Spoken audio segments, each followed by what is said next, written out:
maybe you decide that when the board shifts, like the shifting sands of Arabia land. Or Nevada. It takes some money away, and I don't have it anymore.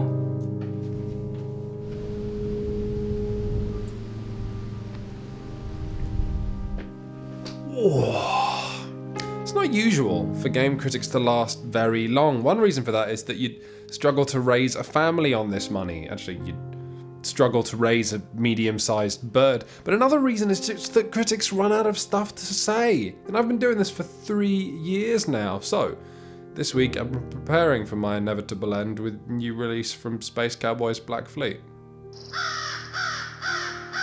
You see, I won't be asked with a long manual, and Black Fleet has a simple one. My failing eyes will need a big board. Black Fleet has that. My failing fingers will need huge miniatures, and Black Fleet has that. And my failing soul will need a really nice inlay. And look, it's a skull and crossbones inlay. Amazing. And it works for 3 to 4 players, and that's great because I'm sure Matt and Paul will be there with me, and Brendan might be alive. Now, look at this. What you're doing here in Black Fleet is you are trying to make money, enough money to ransom the governor's daughter in this Jackson Pollock Caribbean. Each player is going to have one large merchant ship and one small pirate ship that's trying to steal from the merchants. It's so simple. Simple enough for you, Grandpappy Quins. Shut up! By God as my witness, I'll spank you again! Let's get more detailed. Let me explain to you exactly how your turn works. You're going to have 2 movement cards in your hand, okay? You're going to play one of them. And you're going to look at the numbers on that card, which show how much you can move different ships. So first off, your merchant, which has cubes on it, indicating that it's heaving with valuable goods, is going to move, say, 5 spaces on the card you played. 1, 2, 3, 4, 5, and there's a lovely do, like you're playing a board game and you're a kid again as you count the spaces off. It's nice. So they're just trying to deliver cargo. Meanwhile, your pirate, your slim little pirate, which wants to rob other players' merchant ships and then bury the treasure in beaches around the board, is going to be moving 1, 2, 3, 4, looking for prey. Meanwhile, you also get to move one of the 2 enormous navy ships in the middle of the board, and these things can sink pirates. It's like a crap ecosystem.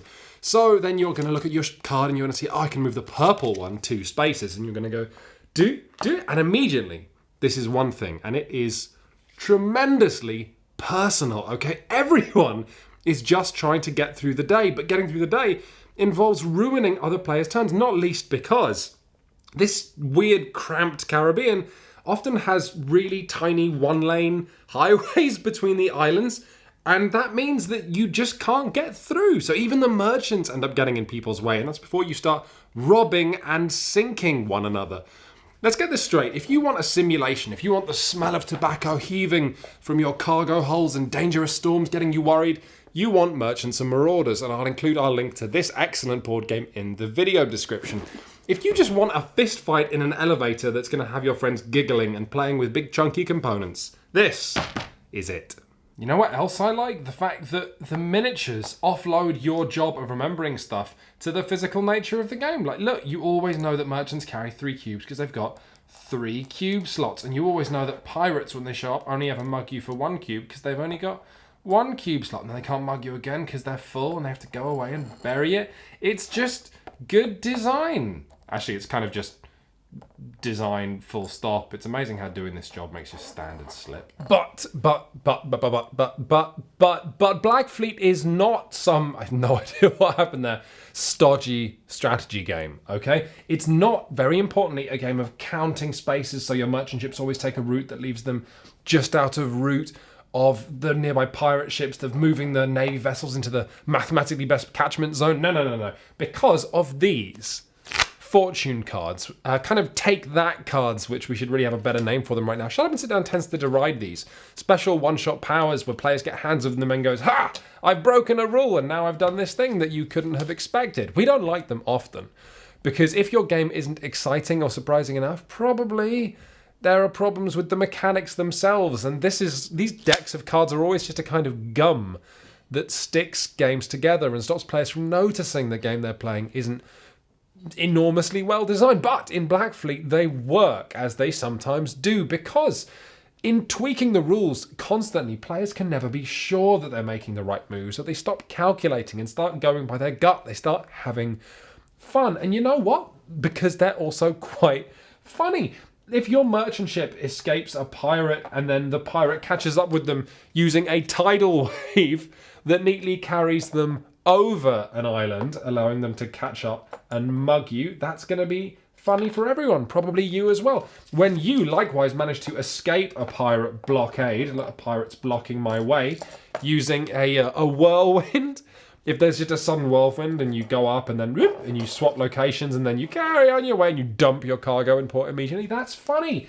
And if you approach Blackfleet with this kind of heart, the game will show you heart back. Lots of just funny stories of the merchant that gets dogged by a pirate ship the entire course of its journey. That player's screaming at you the whole time and finally you remove his last cargo cube and sink him just outside of the port. Or the pirate who gets sunk by the purple navy, goes away, and then the player brings him back, and then a freak wind pushes the navy vessel all the way to the corner of the board again and sinks your pirate. None of these things are frustrating because they're all just tiny setbacks. You know, Blackfleet is about nickel and diming your way to glory. Speaking of which, the nickels and dimes that you're playing with are actual really nice metal coins.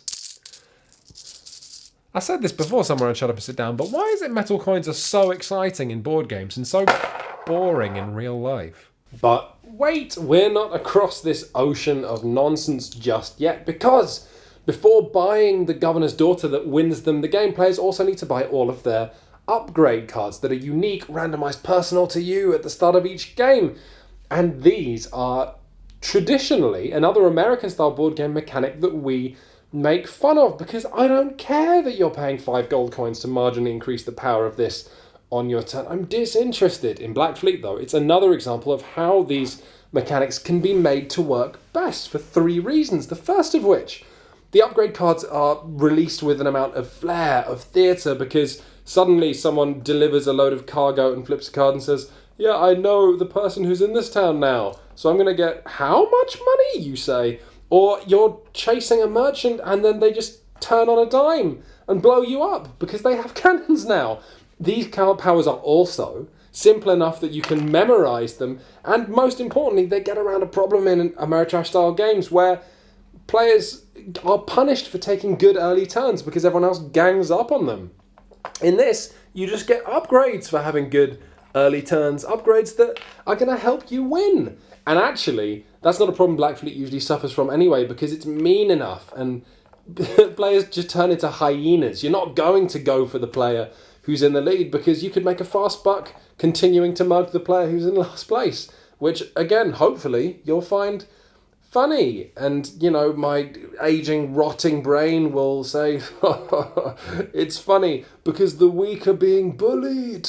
All in all, Blackfleet is just aggressively pleasant. You know, it's got this pleasant game that wants you to be really aggressive with pleasant balance, but tons of variety and being so eager to please. It's got this really lovely board, but that really wants you to like the skull and crossbones inlay and the metal coins and the fact that all the cards have different art, even though it's only slightly different. But for the right group that wants to roll some dice and drink some beers and be a bit clever and have some fun, Shut Up and Sit Down recommends, I'll say to my social service worker who's come to clean out my litter tray, and he'll say, that's very funny, Mr. Smith, but you need to take your medication. Oh, of course. Thank you. Goodbye.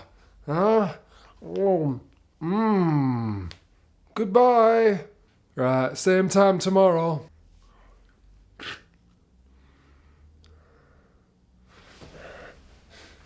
So, there's a reason we can't recommend Blackfleet, because there's another game. A game that they won't let me have because I get too excited. There's something else that's for 3 to 4 players, set at sea, that sees players doing horrible things to each other.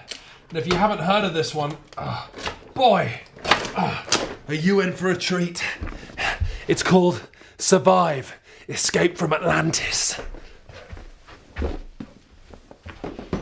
Patron saint of elderly board game reviewers, Tom Vassell, has a super good point, which is that while board games fall in and out of print, and that's annoying, the really good ones don't go away. Which is why it's relevant that the edition of Survive you can buy today is the 30th anniversary edition. Oh my goodness. Now, if you take one look at this board, you can see something magical is going to happen. We've got an island that is packed with civilians. We don't seem to have enough boats for them. We have the fact that if you remove hexes, you reveal sea underneath. There are sea monsters here. And if we just rotate the camera, then you can see that set off to one side are a load of tiny sharks. We've said before that games that get players excited during setup and rules explanations are the best, frankly, and Survive could be the mother of all of those. You give your players a very simple, appealing objective. Get to the safe islands in the corners of the board. You give them a terrifying obstacle. The continent is sinking. There aren't enough boats. There's a documentary's worth of horrible, huge sea monsters out there. There are rules for swimming.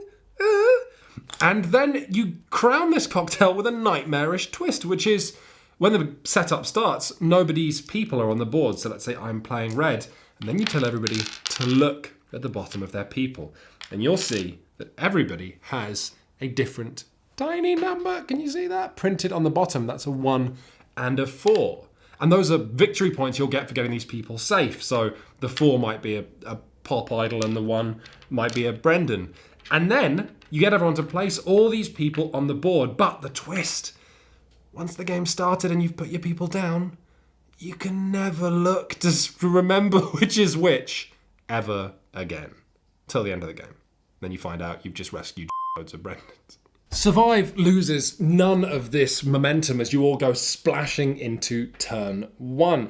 See, first off, in your turn, you're going to have an amount of movement points that in this turn I might spend moving my red men all into boats. Once you've spent your movement point, you pick up any tile, starting with all the desert tiles, then all the forest, then all the mountains. You look at the reverse of that tile.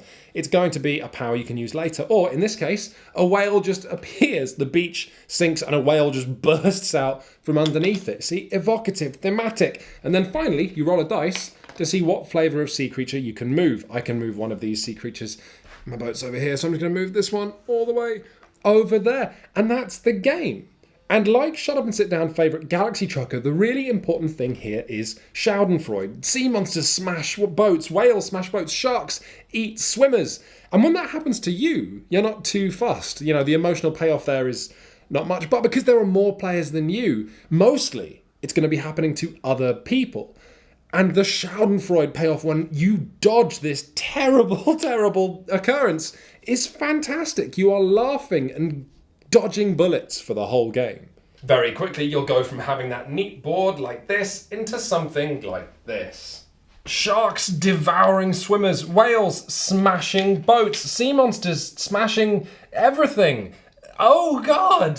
Survive might be the example of how effective and important theme can be for a game, because the game here is good. We'll get back to the theme in a minute. It's great, in fact, and it's flexible, which I've realised now is the most important trait for a family game, because the very young or drunk can just delight in causing chaos and smashing boats. The slightly older kids can try and win and get their people to shore. But if you're clever, you know, the kind of teenagers can try and remember where their high-value people are and get them to the shore first. Or the totally insane, like hyper-competitive grandmothers of the world can remember where their people are and also watch other players and figure out who's valuable. Because, of course, nothing stops you using a whale to crush a boat that you have people on if you think it's worth more points to your opponents. But with that theme, somehow board games have got to the point where most of the games on my shelves are fantasy or sci-fi or historical, and that's fine. It certainly sells well, but Survive plays with something so much better because it plays on very real human fears and experiences, you know? The idea of the boat you're on being smashed by a whale and suddenly you are treading water in shark-infested waters, that's terrifying. Being stood on a mountain and watching forests disappear beneath you, you know, you get a picture in your mind's eye. Or just the hilariousness of having two players from different teams in the same boat, literally in the same boat, and then watching them argue over which way to go because there's a sea monster over there, but there's loads of boats and whales over there. It's funny. The whole experience is just elevated. And going on the record now, real fears of humans to do with water is better than elves. Else, if you want to expand survive, then there are giant squids and there are dive dice that let monsters dive around the board and making it more complicated. And Mr. Smith, were you talking about expansions again? So what if I was? You can't keep me cooped up in here forever.